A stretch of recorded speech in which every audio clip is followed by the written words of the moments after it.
Baguio City, the City of Pines, the summer capital of the Philippines. Baguio City has been known to be a top tourist destination because of its nice climate, vibrant city lights, good food, and a cool embrace from nature. Join us as we take a short tour in this amazing city.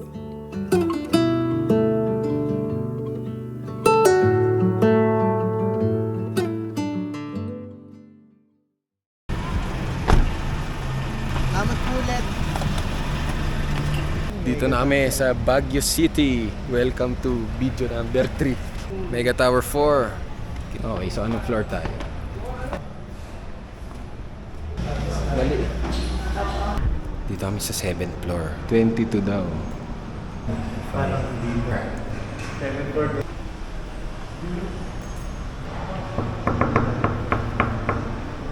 Ito yung B&B na na-rent namin.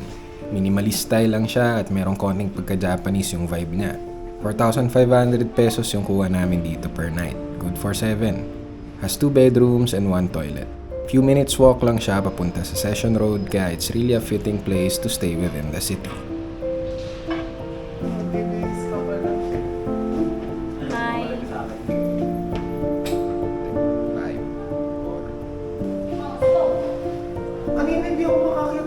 After namin makapahinga at makaligo ay dumiretso kain na kami ng dinner dito sa Grumpy Joe. Their menus range from Filipino to a few Italian and American dishes. Price range dito sa resto na to is around 200 to 400 pesos per person. Kaya ko sa akin.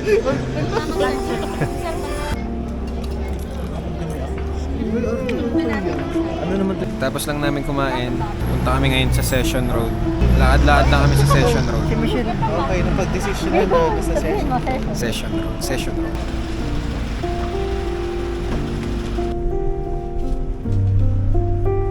Session Road is one of the most iconic and vibrant street in Baguio City. It serves as the main thoroughfare of the city. Whether you're looking to shop for souvenirs, enjoy a delicious meal, or immerse yourself in the local culture, Session Road has something to offer for everyone.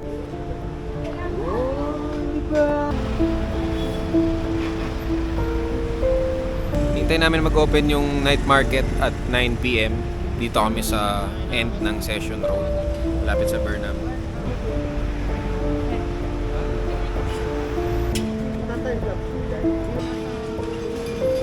Ate, isa pong strawberry. Magic.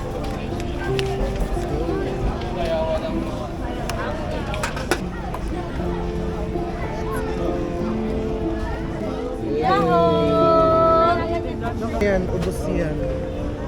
Ba mainit po? And to end our first night here, naglakad-lakad at nag-food trip na lang kami dito sa Baguio Night Market. At nakita pa namin si Tony J. Sayang nga lang, di sa 7-Eleven eh. Meron nga din palang massage dito for 150, where blind people give you a massage for 20 minutes. Budol.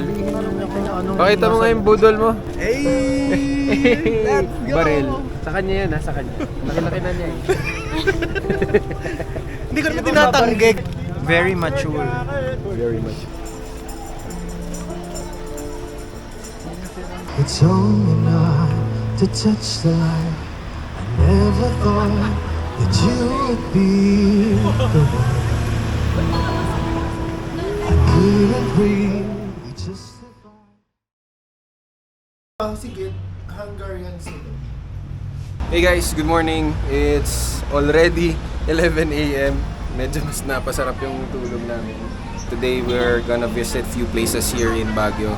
Punta tayo ng Mirador, Eco Park, Wright Park, visita tayo. Tapos Diplomat Hotel, hinihintay lang namin maka-ready yung iba namin kasama kasi si Kenji uwi na ngayon. Nahatid namin sa terminal and magbubook na rin kami ng ticket para sa uwi namin bukas.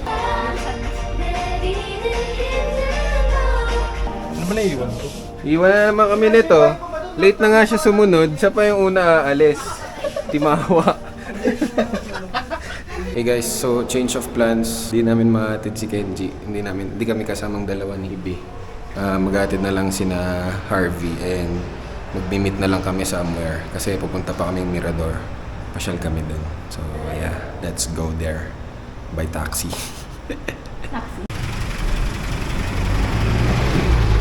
Pero yung daan nun, pag yung bus sa, sa Nagpatakda mo to. Our day started here at Mirador Eco Park. To go in, kailangan nyo magbayad ng 100 pesos na entrance fee.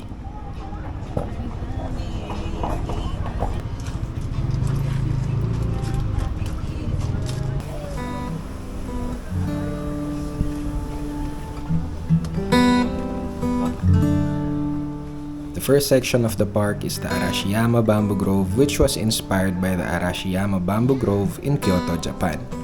It is a scenic section wherein you can relax and feel the fresh air of Baguio City.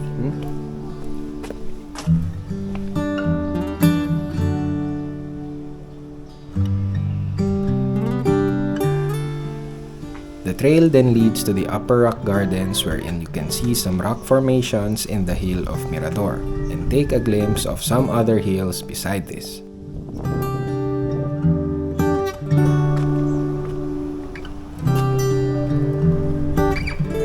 You can also see some samples of how Cordilleran cubos look like.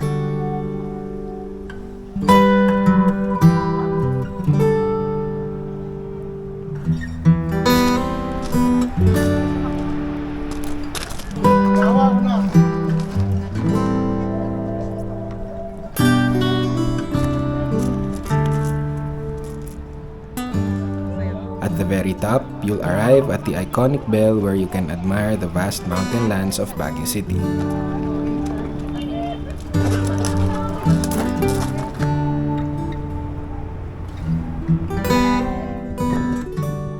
Beside Mirador Eco Park is the Lourdes Grotto and a small chapel where you can have a prayer or pay your respects.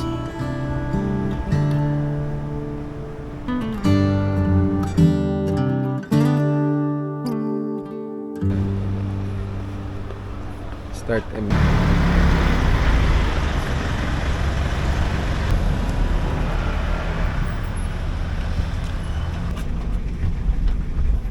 Matapos namin sa Mirador ay sumakay kami ng jeep or multicab papuntang Dominican Hill, kung saan located ang Diplomat Hotel.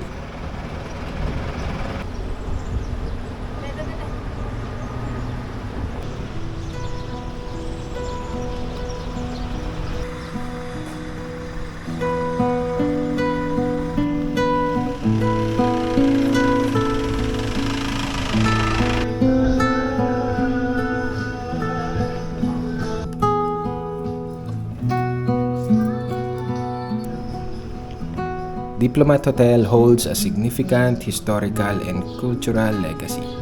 Originally built as a vacation house for an American family, the Dominican friars later acquired the property and converted it into a retreat house and seminary in the 1960s. During World War II, it served as a refuge for people fleeing the Japanese occupation. However, tragic events happened here as many civilians were massacred on the premises by the Japanese soldiers. Since then, the abandoned hotel has become known for its haunted reputation with numerous reports of paranormal activity and ghost sightings. We're here at the old Diplomat Hotel. Actually, marami nagbago since nung last na punta namin, last year.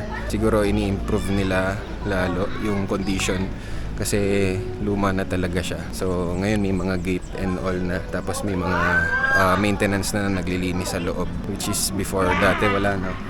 Ayan. Ewan ko kung matatakot pa rin kayo. Siguro pag gabi kayo pumunta. Tanghali kami pumunta ngayon. So, heads up lang. After Diplomat Hotel, we then headed to Wright Park.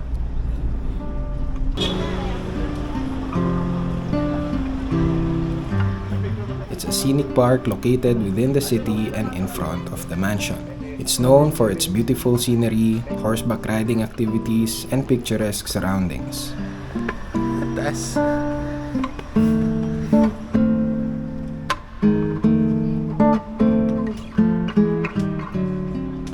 If you are enjoying the video so far, just drop a like and subscribe to help this channel grow.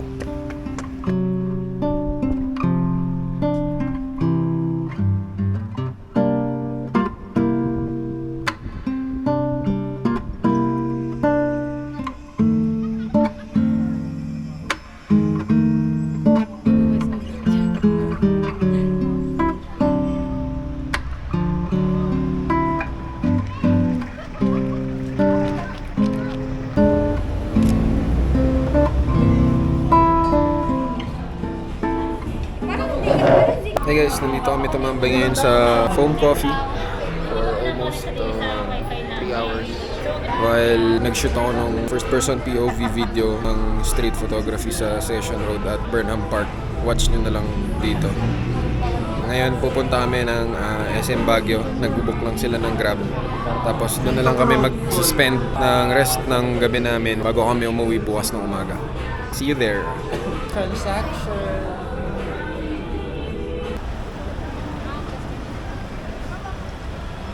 Bro, okay na yun, bro. White fit sa sambas. Oo nga eh. Hey Siri. Siyempre, di mawawala dyan ng Convert sabat, 76 cm to... Mila na lang kami sa may parking area. Medyo mas murang fare dito. Medyo paulit-ulit na kasi kami nag-grab. 120. We have 50. Wala. Ay! Blip! Blip! Blip mo na lang. Content tayo. Hi, good morning. Punta kami ngayon sa Mines View and bibili din kami ng mga souvenirs bago kami umuwi. Getting ready na yung mga boys and girls. Lads, start na yung pag-Christmas party ah. Sasayaw kasi ako. Living in my own. Happy from Edge Boy. Ito. Manila yan. Nilagpasa kami ng Grab eh. For our last stop, we decided to go to the Mines View Park and take in the vibe and ambience of Baguio City for one last time. Yun yung gusto ko ng local breakfast. Yung may pancake sandwich.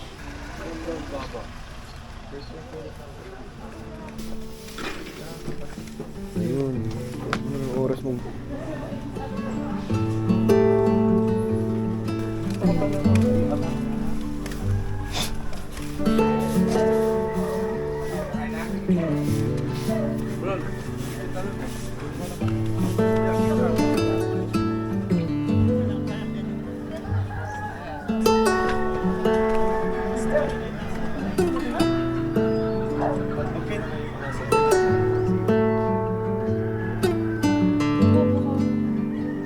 Narinig pa yun.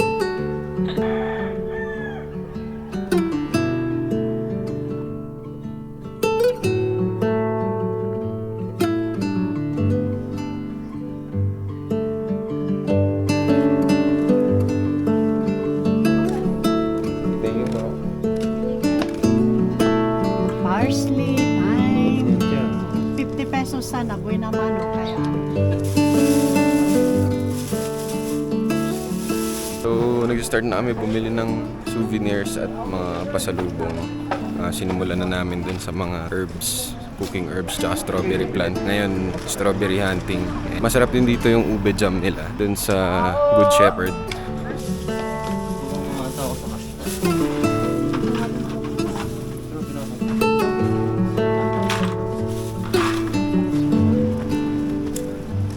Daming pasalubong. Sa lubong reveal.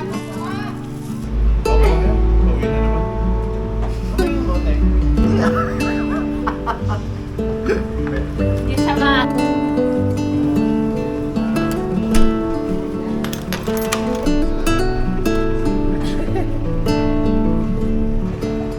Baguio will always be one of our comfort places when we get too tired of everything. As we say goodbye with a smile, looking forward on our next visit in this amazing city. Thank you for watching and see you on our next videos. Peace!